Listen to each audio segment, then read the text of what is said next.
Very good morning students. आज का हमारा एक बहुत ही रोचक टॉपिक है जिसके बारे में हम डिस्कस करेंगे। और ये जो टॉपिक है वो विद्यार्थियों के लिए बड़ा महत्वपूर्ण है और टीचिंग सेगमेंट में टीचर्स के लिए भी बड़ा महत्वपूर्ण है, क्योंकि हर बच्चा अपने एस्पिरेशंस रखता है, अपने एम्बिशंस रखता है। और अगर हम उन एस्पिरेशंस और एम्बिशंस को ढंग से नहीं समझे तो हम उस बच्चे की आवश्यकताओं को एड्रेस नहीं कर सकते, उनके एस्पिरेशंस को समझ नहीं सकते और निश्चित रूप से एक बड़ा फर्क उससे पड़ जाता है। तो हम सबसे पहले समझने की कोशिश करते हैं कि एस्पिरेशन से तात्पर्य क्या है। एस्पिरेशन को अगर हम कहें तो हिंदी में इसको आप आकांक्षा कह सकते हैं, और अगर हम इसको परिभाषित करें सिंपल टर्म्स में, ज्यादातर इसको परिभाषित डिक्शनरीज में ही ढंग से किया गया है, और उसका अगर सार निकालें तो एस्पिरेशन को इस तरह से समझाया गया है: a strong desire to achieve something high और ग्रेट। अब इस परिभाषा में ही निहित जो एक दो तत्व है उसको समझने की कोशिश करते हैं। सबसे पहले तो एस्पिरेशन में एक स्ट्रॉन्ग डिजायर की जरूरत होती है। पहली बात, अगर आपके पास में एक स्ट्रॉन्ग डिजायर नहीं है तो निश्चित रूप से एक व्यक्ति जो एस्पिरेशन रखता है वहां तक नहीं पहुंच सकता। तो if it's lukewarm water type desire, nothing can be achieved. अगर हम चाहते हैं कि कुछ जीवन में हासिल करें तो डिजायर का स्ट्रॉन्ग होना सबसे जरूरी है। तो पहली बात तो यह हो गई कि किसी भी व्यक्ति के अंदर अपनी डिजायर का स्ट्रॉन्ग होना सबसे जरूरी है। दूसरी बात है कि समथिंग हाई और ग्रेट। अब इसमें एक बहुत विस्तृत बात आ गई कि आप अपने जीवन के मौजूदा स्टेटस से कुछ बड़ा पाना चाहते हैं या कुछ महान पाना चाहते हैं। तो बड़ा या महान, अब हर अलग अलग क्षेत्र में इसको परिभाषित अलग अलग तरीके से किया जाएगा। यानी किसी के लिए बड़ा कुछ है, किसी के लिए बड़ा कुछ है, लेकिन निश्चित रूप से उसके मौजूदा स्टेटस से वो बड़ा है। अब उसकी नजर में वो कितना बड़ा है, सोसाइटी की नजर में वो कितना बड़ा है, दोस्तों की नजर में वो कितना बड़ा है, उस बड़े से उस व्यक्ति के एस्पिरेशन प्रभावित होंगे। मतलब सरल शब्दों में अगर हम इसको समझें कि एक क्रिकेटर है, उसको बड़ा सम्मान मिलता है, जहां भी वो जाता है तो लोग उसके सिग्नेचर लेने के लिए दौड़ते हैं, और निश्चित रूप से उसको एक सामाजिक ओहदे में एक बड़ा कद उसका हुआ है। तो एक व्यक्ति उसको देख करके उसके जैसा बनना चाह रहा है। लेकिन देख लीजिए कई कंट्रीज ऐसे हैं जहां पर क्रिकेटर को बड़ा सम्मान नहीं मिलता, तो वहां पर कोई स्पोर्ट्स पर्सन फुटबॉलर बनना चाहता है तो निश्चित रूप से सोसाइटी किसे बड़ा मानती है, आपके देश में उस स्पोर्ट को कितना तवज्जो मिलता है, उसकी एक्सेप्टेंस आपके इर्द गिर्द कैसी है, तो उसके अनुसार वो बड़ा या छोटा भी हो जाता है। लेकिन हाँ, निश्चित रूप से जब व्यक्ति एस्पिरेशन की बात करता है तो अपनी स्ट्रॉन्ग डिजायर से ही वहां पहुंच सकता है। और दूसरी बात, अभी मौजूदा स्थिति से वो हाई या ग्रेट है। अब उसको हाई और ग्रेट को डिफाइन करना थोड़ा एब्स्ट्रैक्ट है, लेकिन निश्चित रूप से वो है। अब देखिए, थोड़ा इस डेफिनेशन को एनालिसिस करें, अगर हम थोड़ा सा इसका विश्लेषण करें तो विश्लेषण करके ये पाएंगे कि ये इसी डेफिनेशन को अगर हम थोड़ा इसकी पूरी नुक्ताचीनी करके एनालिसिस करें कि growth from the current status, एक व्यक्ति अपनी मौजूदा स्थिति से एक परिवर्तनीय स्थिति में आता है अगर उसके एस्पिरेशन को वो पाता है। यानी किसी भी व्यक्ति के एस्पिरेशन हासिल करने का मतलब है उसकी मौजूदा स्थिति से कुछ परिवर्तन आया है। तो डेफिनेशन में एक एलिमेंट तो निश्चित रूप से है। दूसरी बात, it's a common human tendency, ये सामान्य मनुष्य का व्यवहार है कि वह अपनी मौजूदा स्थिति से बेहतर बनना चाहता है। अब बेहतर किस दिशा में, कहां, कैसे बनना चाहता है, वो बहुत सारे फैक्टर्स पर डिपेंड करेगा कि वो फैक्टर्स कौन कौन से हैं। लेकिन ये बात तय है कि कोई भी व्यक्ति अपनी मौजूदा स्थिति से बेहतर बनना चाहता है, ये कॉमन फिनोमिना है और सभी देशों में मतलब आप कह दीजिए कि यूनिवर्सल फिनोमिना है कि वहां सभी मनुष्य ऐसा सोचते हैं, या इस पूरे कॉस्मोस में मनुष्य प्रजाति तो कम से कम ऐसा सोचती है कि वो अपनी स्थिति से बेहतर होना चाहते हैं। There must be a social acceptance. देखिए एस्पिरेशंस में, एस्पिरेशंस हम आगे देखेंगे कि नेगेटिव भी हो सकते हैं, कि कोई व्यक्ति एक ऐसा रोल अपनी जिंदगी में हासिल करना चाहता है जिसकी सोशल एक्सेप्टेंस नहीं है। तो सोशल एक्सेप्टेंस अगर नहीं है, सामाजिक स्वीकार्यता अगर किसी एस्पिरेशन की नहीं है, तो फिर वो उस व्यक्ति का एस्पिरेशन तो है लेकिन वो नेगेटिव दिशा में है। तो इस तरह के एस्पिरेशंस पालने की सलाह कोई नहीं देगा। तो एक बात ये भी है, क्योंकि हम हाई और ग्रेट की बात कर रहे हैं, तो निश्चित रूप से इसकी सोशल एक्सेप्टेंस होनी जरूरी है। सोशल एक्सेप्टेंस के बिना किसी एस्पिरेशन को वो सम्मान तवज्जो नहीं मिलेगा। अगली बात है कि it requires a strong desire and deep interest. ये हमने कहा कि स्ट्रॉन्ग डिजायर और डीप इंटरेस्ट अगर नहीं होगा, कहा जाता है कि आप आधा युद्ध जीत चुके हो अगर किसी कार्य को करने का पूरा इंटरेस्ट आप में है। तो एक स्ट्रॉन्ग डिजायर अगर किसी व्यक्ति के अंदर है तो निश्चित रूप से वो बेहतर परफॉर्म करेगा या करेगी, या स्ट्रॉन्ग डिजायर के होने की वजह से उसके जो अचीवमेंट्स का जो रास्ता है वो बहुत सरल हो जाएगा, क्योंकि स्ट्रॉन्ग डिजायर के बूते ही एक व्यक्ति अच्छे से आगे बढ़ता है। दूसरी बात, it requires a systematic planning. अगर कोई व्यक्ति एस्पिरेशन बना भी लेता है, लेकिन एस्पिरेशन केवल बना देने से, ख्याली पुलाव पका देने से कुछ भी हासिल नहीं होता है। एस्पिरेशंस अगर किसी व्यक्ति के डेवलप हुए हैं तो अदर फैक्टर्स भी उसको मदद करेंगे। सच एज एक बच्चे का एस्पिरेशन कुछ बने कि वो बड़ा बन के एक पुलिस वाला बनना चाहता है, ये उसका एस्पिरेशन बना।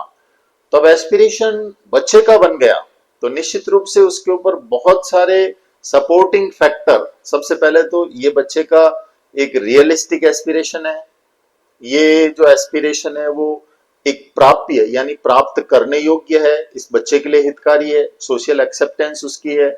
ये सारे एनालिसिस हम करने के बाद में हम अगर उस बच्चे को सही दिशा में मोटिवेट करते हैं। अब देखिए कई बार होता है कि बच्चे ने एस्पिरेशन भी गलत बना दिया, तो हम सबसे पहले ये भी एनालाइज करेंगे कि बच्चे का जो एस्पिरेशन है वो सोशल एक्सेप्टेंस में है कि नहीं है, उसके स्किल के साथ में मैच खाएगा या नहीं, भविष्य में उसके लिए जो तमाम तरह की आवश्यकताएं प्लानिंग है वो इसके लिए ठीक होगा या नहीं।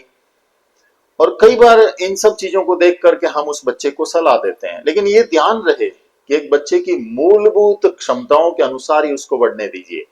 आप अगर अपने एस्पिरेशन किसी बच्चे पर लादते हैं तो कई बार उसके बहुत नकारात्मक परिणाम आते हैं।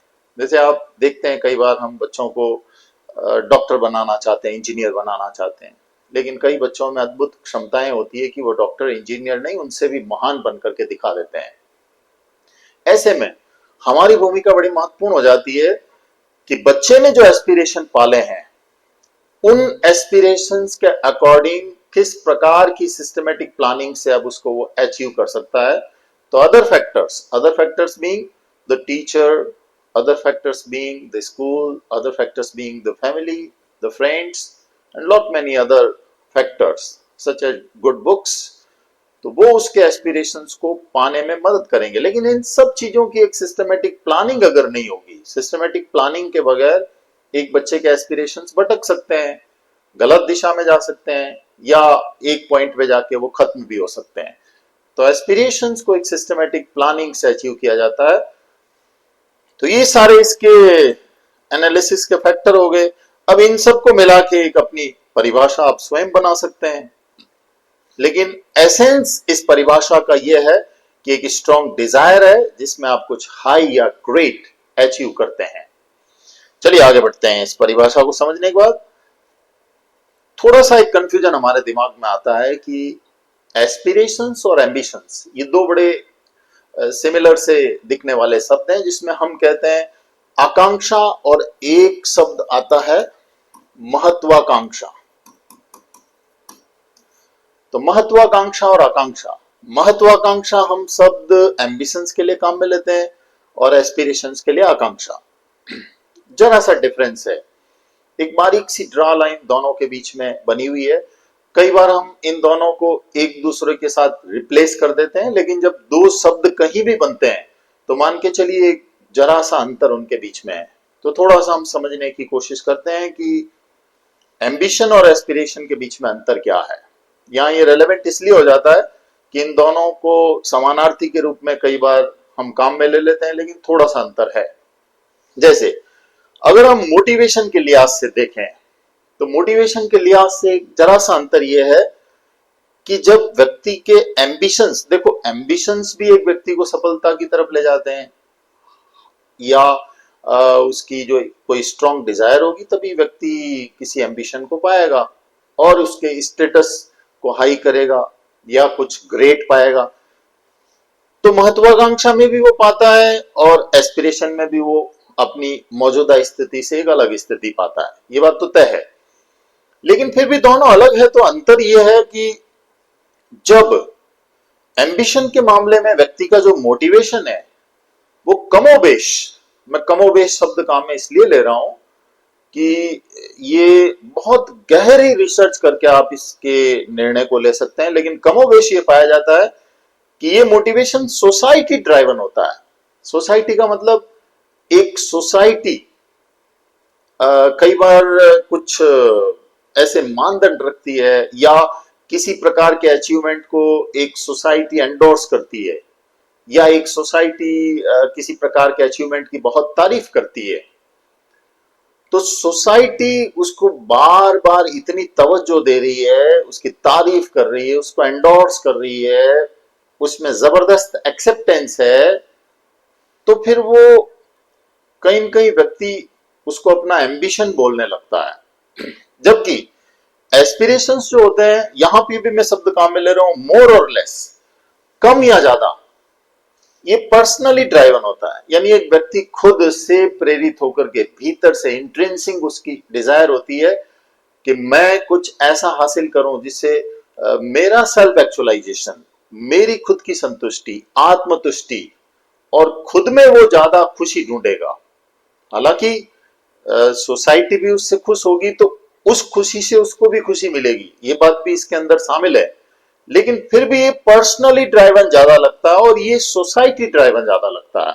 ये एक बारीक सा डिफरेंस, इसको आसानी से समझने के लिए आपको बहुत गहराई से इस बात को समझना पड़ता है। दूसरा, एम्बिशंस में कई बार ऐसा लगता है कि इसके जो आउटकम्स है वो बड़े टेंजिबल है। टेंजिबल का मतलब है कि वो हमारे देखने में आते हैं, हमें दिखते हैं, उनका मूर्त रूप होता है। अब देखिए, किसी को कोई जॉब मिली, कोई अच्छा टाइटल मिल गया, खूब सारा पैसा उसके पास में आ गया, है ना, खूब सारा पैसा उसके पास में आ गया। ऐसी जब स्थिति आ जाती है तो ऐसे में यहां पे वापस लिख देता हूं मनी और ये, तो जॉब, टाइटल, मनी एटसेट्रा, इस तरह की चीजें अगर व्यक्ति के पास में साफ साफ आई है और वो दिख रही है तो वो एक तरह से उसका एम्बिशियस अचीवमेंट है। और अगर एस्पिरेशन में देखें तो फिर मैं वही कहूंगा कि यहां पर भी हो सकता है जॉब, टाइटल, मनी यहां पर भी मिला हुआ है, लेकिन अभी भी उसकी पर्सनल जो विश थी, डिजायर थी, या उसके पर्सनल एलिमेंट उसके अंदर इतना है कि वो उसकी पर्सनैलिटी के साथ और उसके पर्सनल विश के साथ में मैच हो रहा है। इसलिए वो जॉब, टाइटल और मनी से उस स्तर की संतुष्टि ढूंढता है, जबकि वो अपने जॉब, टाइटल में सोसाइटी की जो है, सोसाइटी की जो सोच है उसके अनुसार संतुष्टि स्तर ढूंढ रहा है। तो दोनों में ये अंतर बारीक सा है, लेकिन है जरूर। मतलब और सरल शब्दों में हम समझें, जैसे मान लीजिए मैं एक पुलिस पर्सन बन गया। अब पुलिस की आसपास के लोगों में बड़ा सम्मान है कि पुलिस का रौबदार पद है, पुलिस का बड़ा आदर है, जहां भी जाते हैं लोग वाहवाही करते हैं। तो फिर व्यक्ति ये कह सकता है कि वो पुलिस वाला बनने के लिए बड़ा एम्बिशियस है। अब पुलिस यहां भी बन सकता हो, लेकिन वो पुलिस खुद की संतुष्टि के लिए कि मैं पुलिस बन करके जम के कुछ चीजें बदलना चाहता हूं, तो फिर वो एस्पिरेशन की श्रेणी में आ जाता है। बड़ा बारीक सा अंतर है, लेकिन थोड़ा सा इसको हमने समझने की कोशिश की।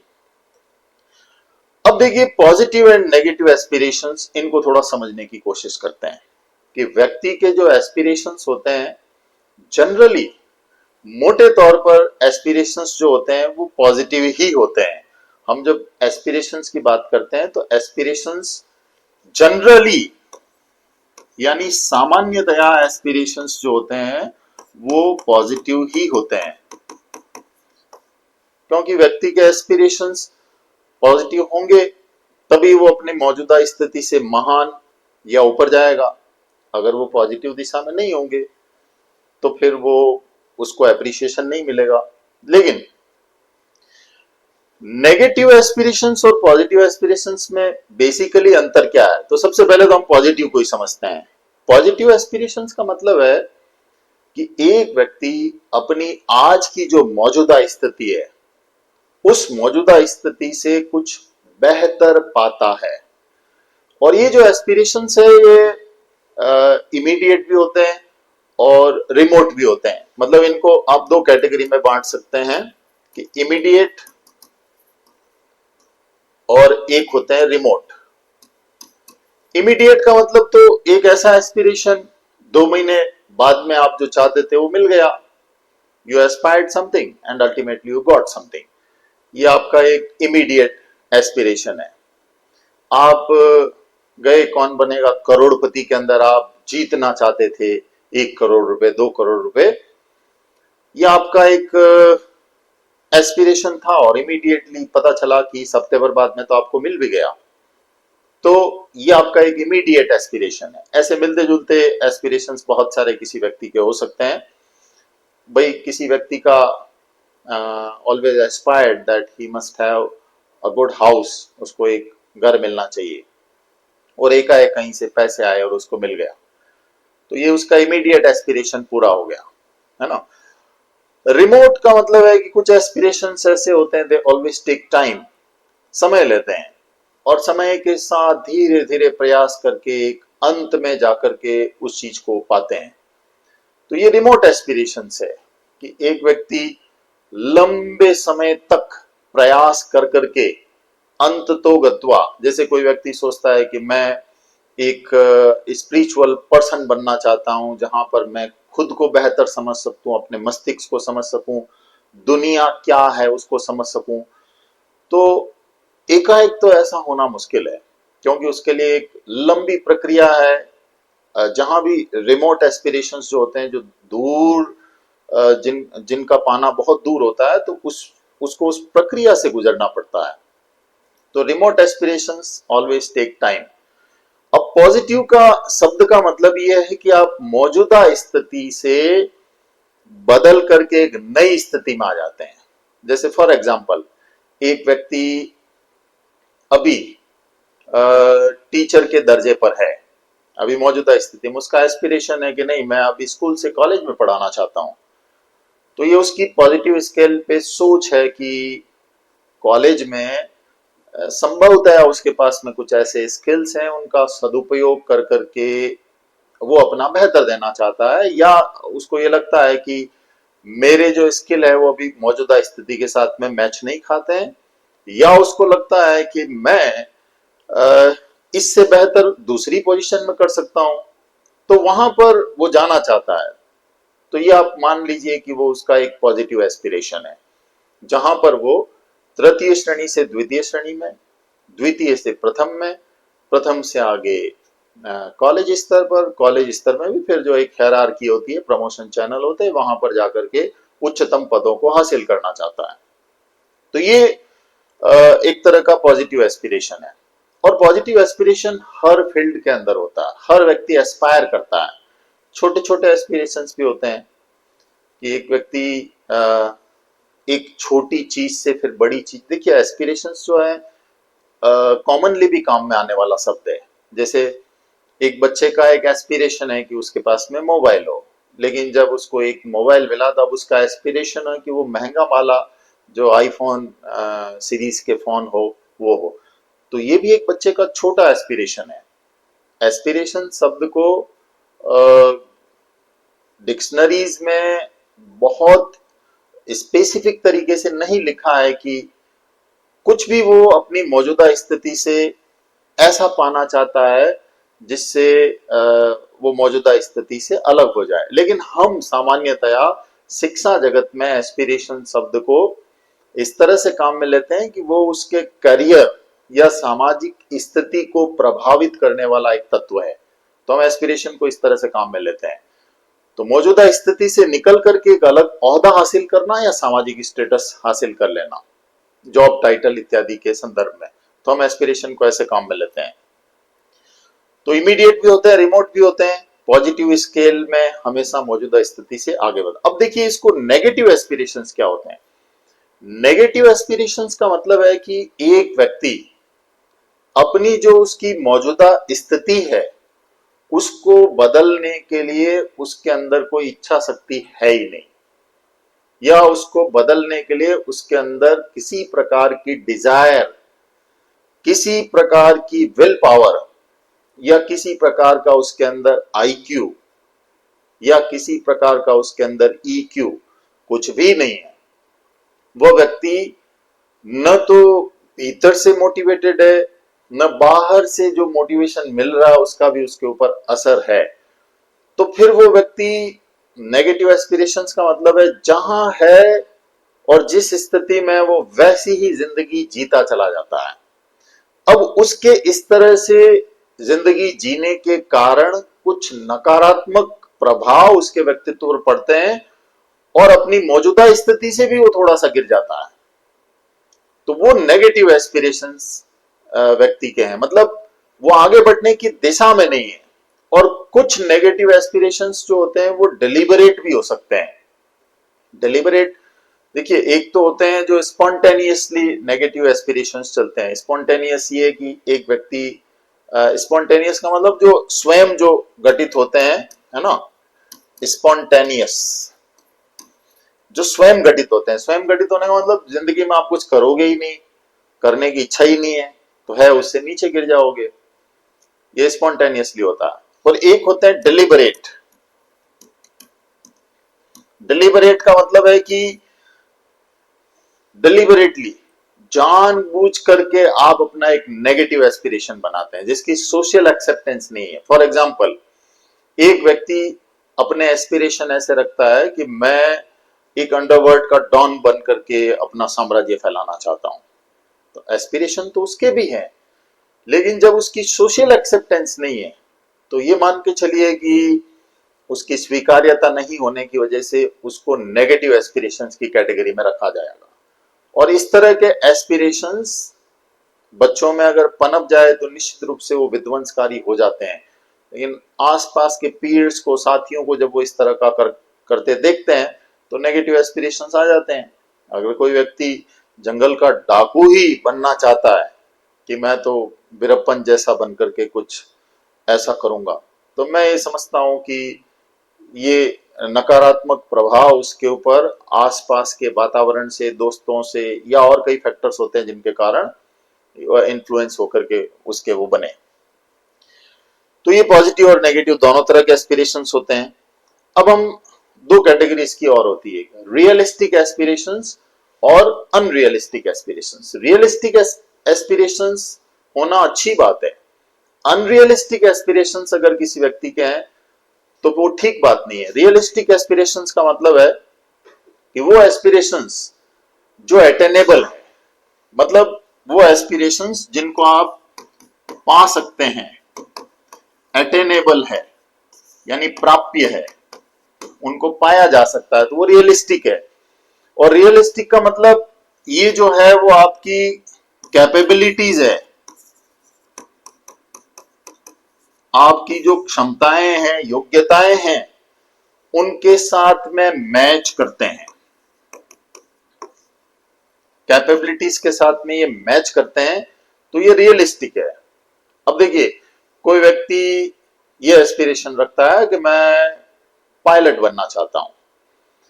तो अब पायलट वो व्यक्ति बनना चाहता है, लेकिन उसके जो एस्पिरेशंस हैं वो अगर वाकई उसकी आसपास की परिस्थितियों के, उसकी खुद के स्किल से, उसकी क्षमताओं से, उसके मोटर स्किल से और उसकी खुद की इच्छा शक्ति से मैच नहीं आ रहा है, लेकिन बना दिए गए हैं, तो फिर उसका जो एस्पिरेशन है वो अनरियलिस्टिक हो जाएगा। लेकिन रियलिस्टिक एस्पिरेशन वो जब व्यक्ति सोच समझ करके अपने स्किल्स का आकलन करके और उसमें प्राप्यता पूरी होती है, अपने आसपास के वातावरण का अध्ययन करके, अपने फैमिली के रिसोर्सेस का अध्ययन करके, तमाम चीजें, मॉनेटरी कैलकुलेशंस भी उसमें हो सकते हैं, वो कर करके अगर कुछ ऐसा बनाता है। अब जैसे कोई व्यक्ति, एस्पिरेशन तो किसी के हो सकते हैं कि कोई व्यक्ति सोचता है कि मैं चांद पे जाऊं,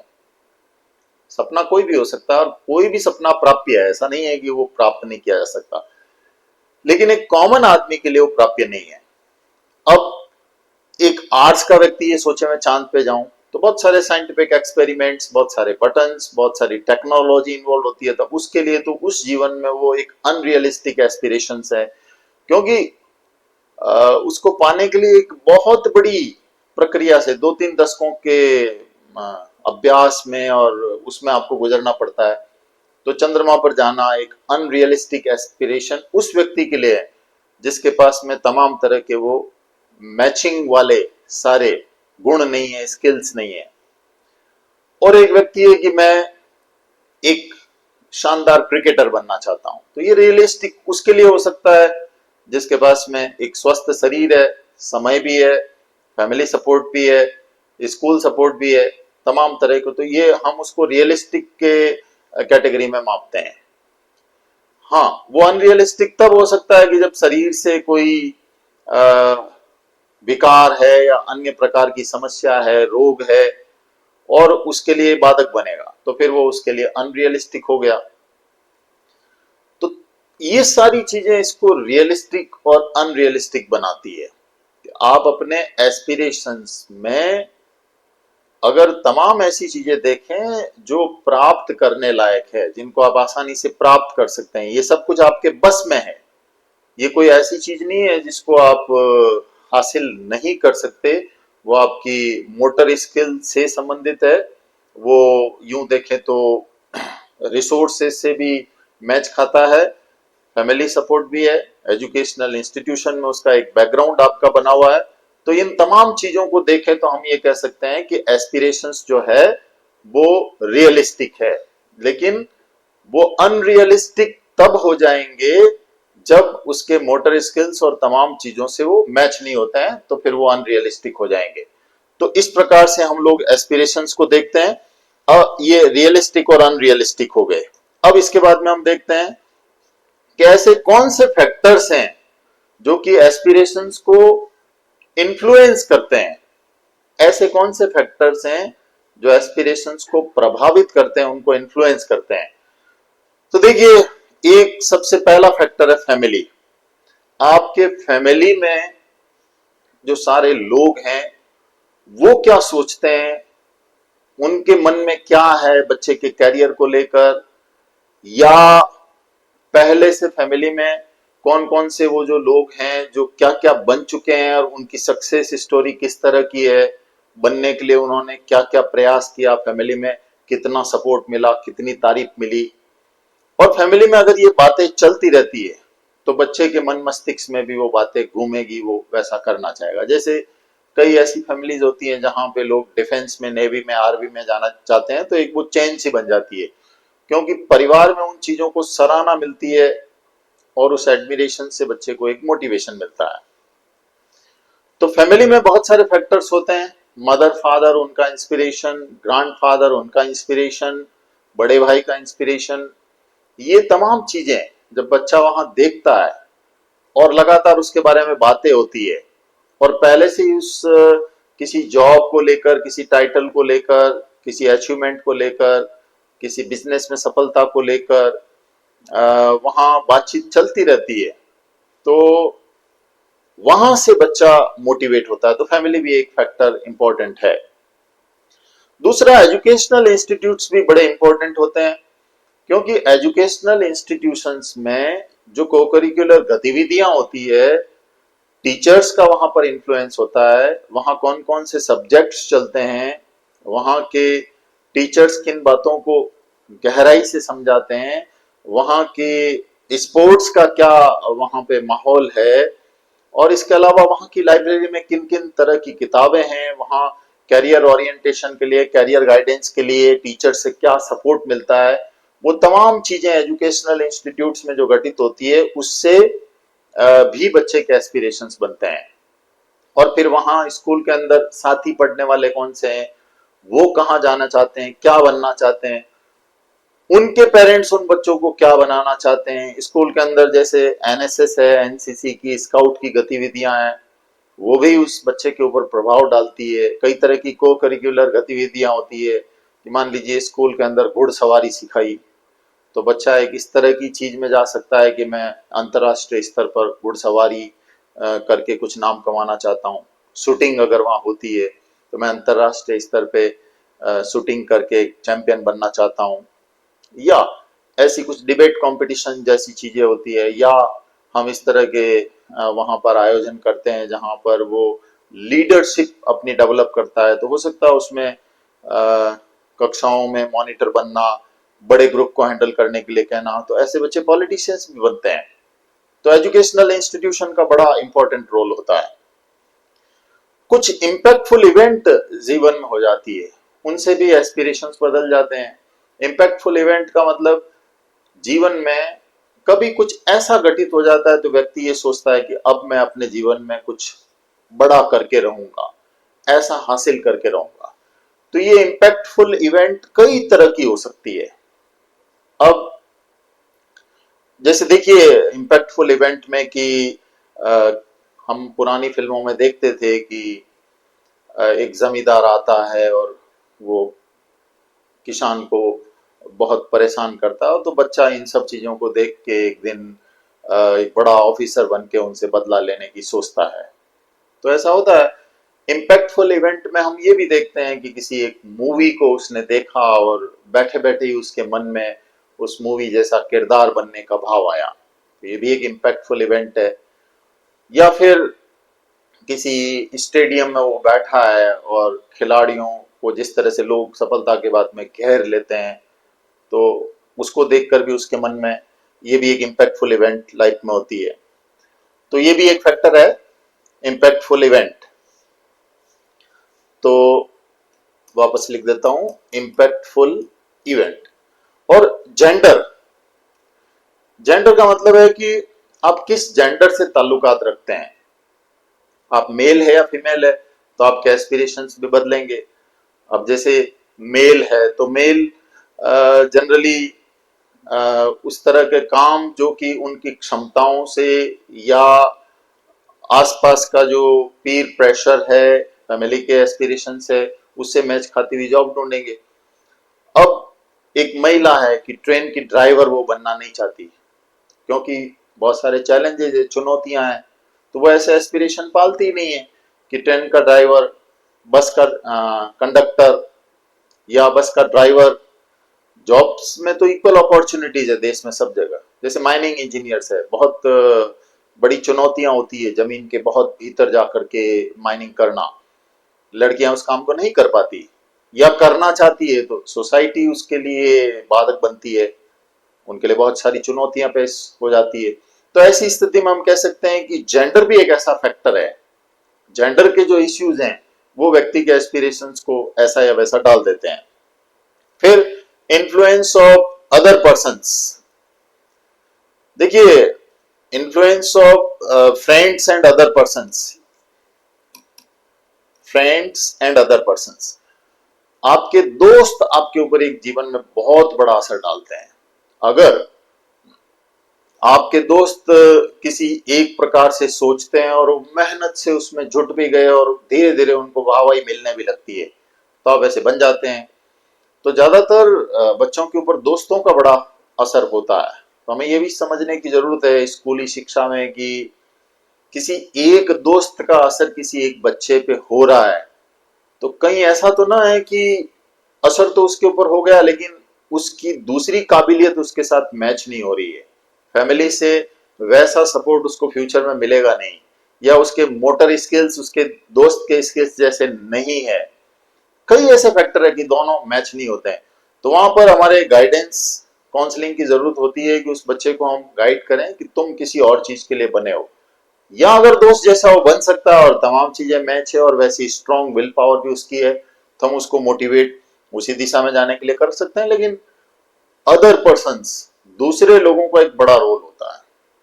अब महात्मा गांधी ने अपने व्यक्तित्व से देश भर के लोगों को खुद के जैसा पहनावा, खुद के जैसा आचरण और खुद के जैसे एस्पिरेशन, सामाजिक लड़ाई के लिए जीवन को ही समर्पित कर देना, सौंप देना, या किसी घर में कोई बहुत अच्छी वकालत करते हैं, उनका बड़ा नाम हो गया है, तो या मोहल्ले में किसी का बड़ा नाम है वकालत में और उनका स्टेटस, वाहवाही, सब जगह तारीफें, तो आप मान के चलिए कि उनका इन्फ्लुएंस उस गली मोहल्ले के कई युवाओं पर पड़ता है। सेल्फ कॉन्सेप्ट व्यक्ति का जो स्व प्रत्यय होता है उसके ऊपर बहुत सारे कारकों का असर होता है। रिलीजन का असर होता है, अखबार का असर होता है, सोशल मीडिया का होता है, दोस्तों का होता है, और इसके अलावा बहुत सारे इमोशनल फैक्टर का होता है, आसपास की साइकोलॉजिकल घटनाओं का होता है, इंस्टीट्यूशंस का होता है, बहुत सारी चीजों से हमारा सेल्फ कॉन्सेप्ट बनता है।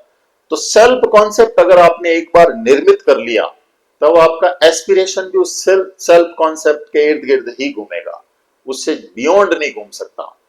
जैसे मान लीजिए एक लड़की है, उसको अब जॉब मिल भी रही है, जैसे रेलवे ड्राइवर की जॉब मिल रही है, लेकिन उसका सेल्फ कॉन्सेप्ट है मैं इस तरह के काम नहीं करूंगी, तो हो सकता है कि वो वैसे एस्पिरेशन पाले ही नहीं, जबकि वो पा सकती है, उसमें क्षमताएं हैं, जरा से हर्डल्स क्लियर करके वहां तक पहुंच सकती है, लेकिन वो महिला ऐसा करना नहीं चाहती। यार हो सकता है वो पुरुष किसी ऐसे कार्य को करना नहीं चाहे जो फेमिनिन नेचर का हो, या इस तरह का हो जहां पर उसको लगता है कि उसका सोशल स्टेटस हर्ट होगा, ऐसे कई तरह के एस्पिरेशन। तो आप अगर अपना एक सेल्फ कॉन्सेप्ट बना चुके हैं, तो वहां पर फिर उससे नीचे आप उतरना नहीं चाहेंगे, और ऊपर आप सोचते हैं कि जा नहीं सकते, तो आपका सेल्फ कॉन्सेप्ट की निर्मिति जैसी है उसके अनुसार निश्चित रूप से ये आपके एस्पिरेशंस प्रभावित होंगे। मास सपोर्ट, अगर किसी चीज को एक व्यापक स्तर पर सपोर्ट मिलता है, मास सपोर्ट, आप सोचिए खिलाड़ियों को एक बहुत व्यापक सपोर्ट मिलता है दुनिया भर में, एक्टर्स को एक व्यापक मास सपोर्ट मिलता है, तारीफें मिलती है, और इसी तरह से कोई अगर बहुत रिनाउंड पॉलिटिशियन है उसको एक मास सपोर्ट मिलता है, कोई रिलीजियस लीडर है उसको एक मास सपोर्ट मिलता है। तो ये मास सपोर्ट भी किसी व्यक्ति को प्रभावित करते हैं कि मैं भी उनके जैसा बनकर के चेंज लाना चाहता हूं, या अपनी जो कैपेबिलिटीज है उनका उपयोग करना चाहता हूं। इसके बाद में सॉफ्ट एंड मोटर स्किल्स, कई तरह के स्किल्स व्यक्ति के पास में बहुत अच्छे अच्छे स्किल्स होते हैं। जैसे कोई बहुत अच्छा कम्युनिकेटर है, तो कम्युनिकेटर से संबंधित जो उसके कार्य है, फॉर एग्जाम्पल एक अच्छे कम्युनिकेटर के लिए एक अच्छा मैनेजर बनना बड़ा आसान है, एक अच्छा पॉलिटिशियन बनना आसान है, एक अच्छा शिक्षक बनना आसान है। तो धीरे धीरे वो उनकी तरफ ही बढ़ते हैं और वहां पर बढ़ते बढ़ते उनके पास पहुंच भी जाते हैं। मोटर स्किल्स का मतलब है कि जो उसकी मांसपेशियां और वो किन चीजों को बेहतर कर सकती है, तो वो इस तरह के मैनुअल कामों में भी अपने एस्पिरेशंस देखते हैं कि उसके मोटर स्किल्स किस तरह के। अब जैसे शरीर से ही कोई व्यक्ति बहुत तंदुरुस्त है, तो कबड्डी का एस्पिरेशन रखेगा, कुश्ती का एस्पिरेशन रखेगा, मार्शल आर्ट का एस्पिरेशन रखेगा, तो वो, या उसके अंदर लीन बॉडी है और स्पोर्ट्स में बहुत अच्छा कर सकता है, क्षमताएं दूर तक दौड़ने, तो मैराथन में जीतेगा। तो इस तरह के तो आपके पास में किस तरह के, जैसे किसी व्यक्ति की याददाश्त क्षमता बड़ी अच्छी है कि कहीं से देख के, तो शायद वो इस तरह की कॉम्पिटिटिव एग्जाम्स जैसे यूपीएससी जैसी परीक्षाएं कि मुझे याद खूब होता है, बनना भी है, दोस्त और उनका सपोर्ट भी, ऊपर वाले फैक्टर भी सारे काम कर रहे हैं, तो वो अपने उस सॉफ्ट स्किल की वजह से कि भाई उसको आसानी से चीजें याद रह जाती है, रुचि भी है, चिंतन भी है, मनन भी है, लॉजिकल पावर भी है। तो ऐसे में फिर वो अपने एस्पिरेशन वैसे बना लेता है कोई भी व्यक्ति। मॉनिटरी गेन भी आजकल देखा जाता है कि ऐसा करने से कई बार व्यक्ति सोचता है, और कई लोग अपने एस्पिरेशन इसलिए बनाते हैं कि इसमें मॉनिटरी गेन है, यानी खूब सारा पैसा इसमें मिलेगा, तो वो उनके एस्पिरेशंस को प्रभावित कर देता है। अब यहाँ एक ध्यान रखने की बात यह है कि मैंने कहा नेगेटिव एस्पिरेशंस भी होते हैं, तो मॉनिटरी गेन में नेगेटिव वाले एस्पिरेशन भी होते हैं, लेकिन उनकी सोशल एक्सेप्टेंस नहीं होती है। इमोशनल फुलफिलमेंट, देखिए मास्लो ने एक अपना नीड हायरार्की मॉडल बताया था, उसमें कि एक व्यक्ति सेल्फ रियलाइजेशन की तरफ आगे बढ़ता है, सफलता सेल्फ रियलाइजेशन की तरफ ले जाए। यानी आपके जो इमोशंस है वो संतुष्टि कहां पाते हैं, आपकी जो भावनाएं अंत में जाकर के किस चीज में फुलफिलमेंट, तृप्ति ढूंढती है, वो तृप्ति जहां जहां भी मिलती है, अब वो छोटा हो या बड़ा एस्पिरेशन हो, लेकिन वो तृप्ति उस व्यक्ति को अगर मिल जाती है तो फिर वो अपने एस्पिरेशंस उसमें ढूंढता है। जैसे कई व्यक्ति है, उसके घर में आज तक किसी की सरकारी नौकरी नहीं लगी या कोई बड़ा बिजनेस कोई नहीं कर पाया, तो उसका सेल्फ फुलफिलमेंट तो एक सरकारी नौकरी लगने तक, उसका इमोशनल फुलफिलमेंट अगर वहां पूरा हो जाता है कि ये कई पीढ़ियों में ऐसा किसी ने नहीं किया लेकिन मैंने कर दिया, तो ऐसे में वो व्यक्ति उसको एक बहुत बड़ा अचीवमेंट मानता है, और उसके लिए तो अपने मौजूदा स्थिति से एकदम बदल जाना है, तो वहां उसके इमोशंस भी फुलफिल हो जाते हैं। तो इमोशनल फुलफिलमेंट भी, तो इस तरह से ये बहुत सारे फैक्टर्स हैं जो कि किसी भी व्यक्ति के एस्पिरेशंस को प्रभावित करते हैं। तो आज हमने समझा एस्पिरेशन का मीनिंग, एस्पिरेशंस के टाइप्स, और कौन कौन से ऐसे फैक्टर्स हैं जो कि एस्पिरेशंस को प्रभावित करते हैं। अगली क्लास में फिर किसी टॉपिक के साथ मिलेंगे। Thank you.